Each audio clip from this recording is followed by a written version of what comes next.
बाल साहित्यिका गिरिजा कीर. स्थूल वाचन. डॉक्टर विजया वाड.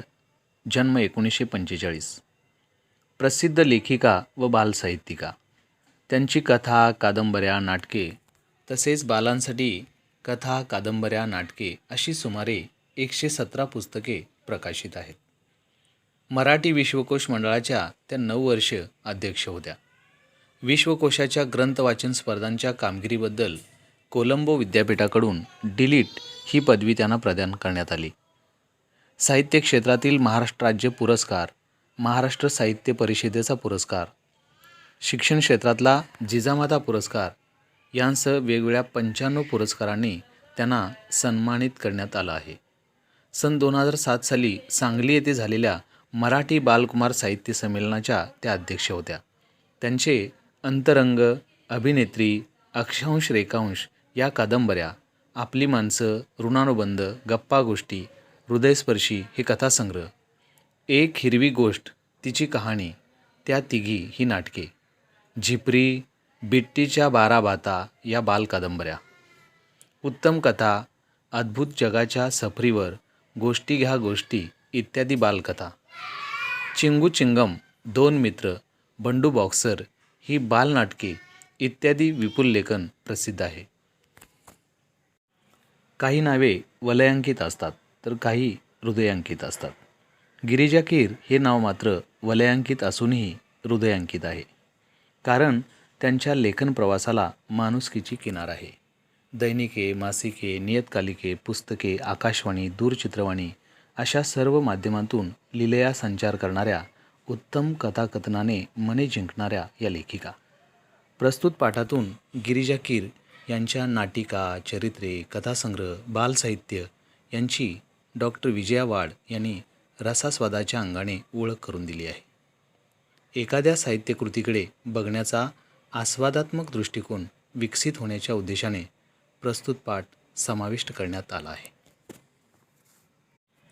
आपल्याला एखादी गोष्ट आवडली किंवा आवडली नाही तर त्या आवडीनिवडीचे विश्लेषण आपल्याला करता यायला हवे. त्या गोष्टीच्या चांगल्या गुणांचे किंवा तिच्यातील दोषांचे विवेचन करता यायला हवे. एखादं पुस्तक तुम्हाला खूप आवडलं तर त्यातल्या कोणत्या गोष्टी आवडल्या हे मांडणे म्हणजे रसास्वाद होय. एखादी गोष्ट आवडण्याचे वा न आवडण्याचे चिकित्सक अभ्यासपूर्ण विश्लेषण म्हणजे समीक्षा होय. कोणत्याही साहित्यकृतीची, कलाकृतीची समीक्षा करण्याची पहिली पायरी म्हणजे त्या कलाकृतीचा, साहित्यकृतीचा रसास्वाद घेणे. कोणत्याही कलाकृतीचा आस्वाद घेताना खालील मुद्दे लक्षात घेणे आवश्यक असते. पुस्तकाचा वाङ्मय प्रकार कोणता? पुस्तकातील व्यक्तिरेखा आणि त्यांच्या स्वभावातील भारावून टाकणारे विशेष. व्यक्तिरेखा सहजपणे फुलल्या की बारकावे कृत्रिमतेने टिपले आहेत. कथानक आकर्ष व उत्कंठावर्धक आहे का? काव्यसंग्रह असल्यास कवितांचे भावसौंदर्य, विचारसौंदर्य व अर्थसौंदर्य कशातून जाणवते? लेखकाची भाषाशैली कशी आहे? पुस्तकाची सुरुवात व शेवट आकर्षक आहे का? पुस्तकातून मिळणारे चिरंतन मूल्य, संदेश, उपदेश तसेच कथानक व त्यातील आशय आणि कथानकाचा विषय या सर्वांचा मनावर एकत्रित परिणाम होतो का? आज मी गिरिजा कीर यांच्या बालसाहित्याबाबत लिहिणार आहे. विपुल साहित्य निर्मिती करूनही गिरिजाबाईंच्या लेखनात तोचपणाचा दोष अभावानेही आढळत नाही. हे त्यांचे सर्वात मोठे यश आहे. त्यांची नाटुकली आपण वाचली तर आपल्या असं लक्षात येईल की चमत्कार, अद्भुत रम्यता या साऱ्यांपेक्षा बाईंना दैनंदिन जिव्हाळ्याचे प्रश्न खूप महत्त्वाचे वाटतात आणि तेही बालकांच्या विश्वातले. त्यांच्या काही बालनाटिकांकडे मी आपले लक्ष वेधू इच्छिते. इटुकली पिटुकली नाटुकली या संचात आमच्या आपल्या गप्पा टप्पा, चला खेळू नाटक नाटक, साळुंकीची कहाणी, हे गेले गेले या बालनाटिका 9 ते 12 या वयोगटासाठी आहेत. तर नीला राणीचा दरबार आणि मी कोण होणार या नाटिका बालवर्गासाठी आहेत.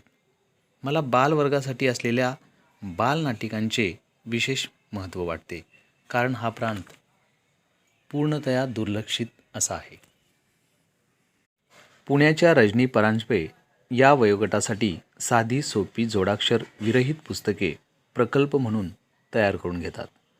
त्यांच्या या स्तुत्य प्रयत्नाला गिरिजाबाईंची ही बालनाटके साथच देतात. मला विशेष आवडलेल्या एका बालनाटिकेचा उल्लेख करते.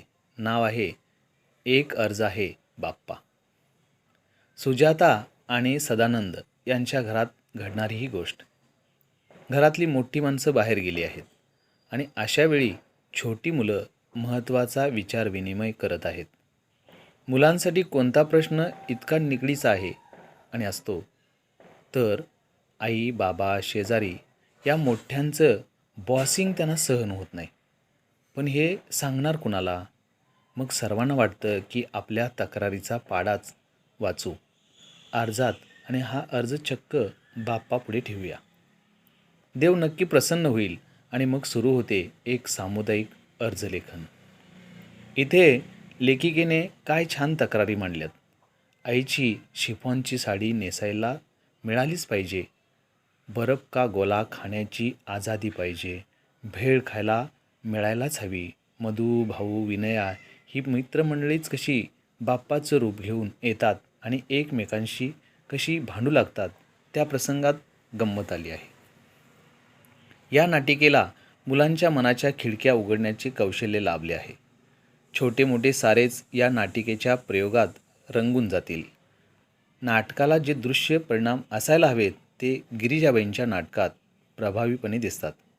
मोजक्या पात्रांतून जिवंत दृश्य साकार करणे आणि बाल प्रेक्षकांची मने जिंकणे ही अवघड बाब आहे, पण बाई ती लिलया पेलतात.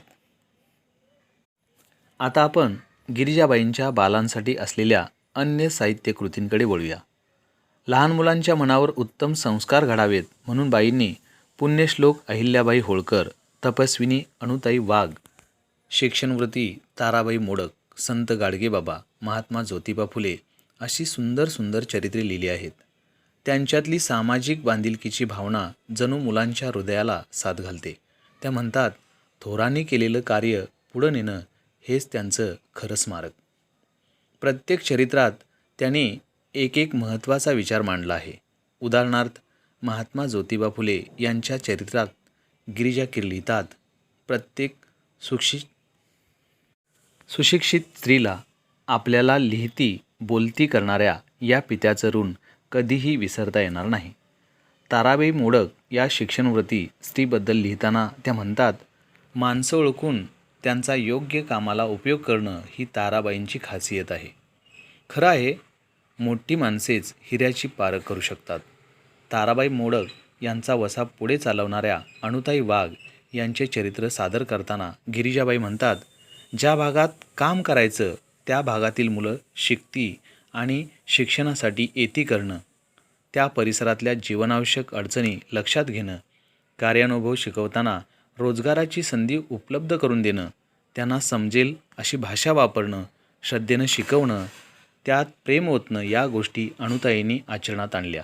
जन्मभर ते कार्य पुढे नेण्यासाठी सळसळत्या रक्ताची तरुण मुलं पुढे येऊत हेच अनुताईंचे खरे स्मारक ठरेल. संत गाडगेबाबा यांच्या चरित्रातील हा संदेश बघा.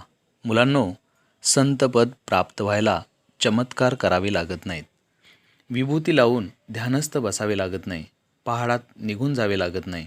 लोकांत राहून लोकजागृती कशी करावी हे संत गाडगेबाबांनी दाखवून दिलं, म्हणूनच ते महान संत होत. दुःखाच्या अग्नीत होरपळूनी शुद्ध सोन्यासारख्या लखलखणाऱ्या माता अहिल्याबाई होळकर यांच्या चरित्रात त्या लिहितात, प्रजेला पुत्रवत मानून अपार सुख देणाऱ्या, दानधर्म करणाऱ्या अहिल्याबाई सदैव इतरांसाठी जगल्या, एखाद्या अचल दीपस्तंभासारख्या. त्यांचं जीवन गंगाजळासारखं निर्मळ होतं. अशा प्रकारे प्रत्येक चरित्रातून गिरिजाबाईंनी मुलांना एक प्रत्येकारी संदेश दिला आहे. मुलांना पचेल रुचेल अशी सोपी पण हृदयाला हात घालणारी भाषा वापरून त्यांनी चरित्र लेखनाला एक नवा आयाम दिला आहे. गिरिजाबाईंनी बालांसाठी विपुल कथाही लिहिल्या आहेत. तू सावित्री हो या पुस्तकात एकूण 8 कथा आहेत. त्यातील गोष्ट एका माणसाची ही कथा नितांत सुंदर उतरली आहे. मधू या गरीब मुलाची आई आजारी पडते. तिच्या पोटात गाठी झाल्याचे डॉक्टर सांगतात आणि ऑपरेशनने तिला बरे वाटेल असा निर्वाळाही देतात. मधू अत्यंत निरुपायाने एकाचे पाकीट मारतो, कारण त्याच्याजवळ पैसे नसतात. मधू नोटा मोजतो, तब्बल 2,000. पण सोबत चिठ्ठी असते. प्रिय आनंदा, सोबत 2,000 रुपये पाठवतोय. आईचं औषधपाणी नीट कर. मी येत नाही. तेवढेच पैसे वाचतील. आईच्या उपयोगी पडतील. खाली पत्ता. या पत्राने मधूचे डोळे उघडतात. तो पत्ता शोधत त्या माणसाकडे जातो. त्या माणसाने आपल्या आईच्या आजारपणासाठी ते पैसे ठेवलेले असतात. मधू आपल्या वाईट कृत्याची कबुली देतो, पण तो मनुष्य ते पैसे मधूला परत करतो. आजच आई गेल्याची तार आली. आता मी या पैशाचं काय करू? तुला हे पैसे कामी येतील. तुझी आई बरी झाली तर माझीच आई बरी झाली असा आनंद मिळेल मला. मोठ्या मनाचे हे दर्शन विस्मयचकित करणारे आहे. फुलं फुलवणारा म्हातारा या पुस्तकातील याच नावाची पहिलीच कथा मोठी सुरेख आहे. या कथेत खूप चमत्कार असले तरी मूळची ही जपानी कथा खिळवून ठेवते.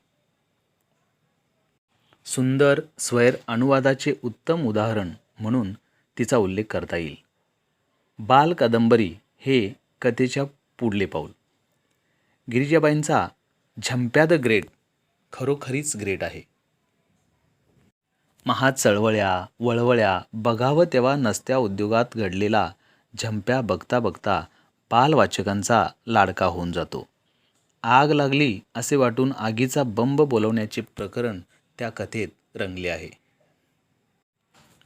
येडबंबू ढब्बू ही बाल कादंबरी मनोरंजक आहे. प्रत्येक लहान मूल आईचं आपण आवडतं व्हावं या प्रयत्नात असतं. ढब्बू हा मुलगा आईला उगाच्या उगाच त्रास देणारा नसतो. ताईचा साखरपुडा असतो, त्यासाठी घरात मिठाई केलेली असते. काही गरीब मुले मागू लागतात. ढब्बू नाही म्हणतो, पण आई म्हणते तुकडा तुकडा देऊन टाक त्यांना. कुणाला दुःखी ठेवू नये, सर्वांवर प्रेम करावं. ढब्बू ते ध्यानात ठेवतो. दुपारी सगळे वाम कुक्षी घेत असतात, त्यावेळी आईने व्याह्यांना देण्यासाठी आणलेले मिठाईचे ताट ढब्बू भिकाऱ्यांना वाटतो. तो भाग वाचकांना आवडावा असा आहे. एकूणच गिरिजाबाईंना शब्दांचे इतके सुंदर दान पडले आहे की अनंत हस्ते कमलाकराने, देता किती घेशील दो कराने असे वाटावे. गिरिजाबाईंच्या लेखणीला, त्यांच्या संस्कारक्षम वाङ्मयाला माझा अंतःकरणपूर्वक मानाचा मुजरा. बोलकी पाने.